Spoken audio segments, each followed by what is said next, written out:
ഇതെൻ്റെ മൂത്ത നാത്തൂൻ റോസ്ലി ചേച്ചി. ഇന്ന് അളിയൻ മരിച്ചതിൻ്റെ 25ാമത്തെ വാർഷികത്തിൻ്റെ വിശുദ്ധ കുർബാനയും അവർ പണിത പുതിയ വീടിൻ്റെ വെഞ്ചിരിപ്പും കൂടിയായിരുന്നു കേട്ടോ. 11 മണിക്ക് പള്ളിയിൽ കുർബാന കഴിഞ്ഞിട്ട് വീട്ടിൽ വെഞ്ചിരിപ്പും പാല് കാച്ചലും.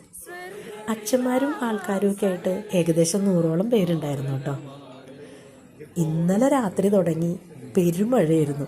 മഴയ്ക്ക് ഒരു കുറവുണ്ടായിട്ടില്ല. എന്നാലും എല്ലാ കാര്യങ്ങളും ഭംഗിയായിട്ട് കഴിഞ്ഞു കേട്ടോ. ആ മഴയെ ഞങ്ങളൊരു അനുഗ്രഹ മഴയാക്കി ഏറ്റെടുത്തു എന്ന് വേണം പറയാനായിട്ട്. വൈകുന്നേരം എല്ലാവരും കൂടി പ്രാർത്ഥനയൊക്കെ കഴിഞ്ഞിട്ടുള്ളൊരു സ്തുതി കൊടുക്കലാട്ടോ ഇത്. എൻ്റെ നാത്തൂൻ്റെ വീട്ടിൽ ചെല്ലുമ്പോൾ എനിക്കിഷ്ടപ്പെട്ടൊരു കാര്യമാണ് പേരക്കുട്ടികൾ അമ്മാമ്മയ്ക്ക് സ്തുതി പറഞ്ഞ് മുത്തം കൊടുത്ത് അമ്മാമ്മയുടെ നിന്ന് മുത്തം വാങ്ങിച്ച് തിരിച്ചു പോകുന്നത്. ഞാനും കൊടുത്തു നാത്തൂന് സ്തുതി. അങ്ങനെ ഒരു കെട്ടിപ്പിടുത്തം, അതൊരു സന്തോഷമല്ലേ.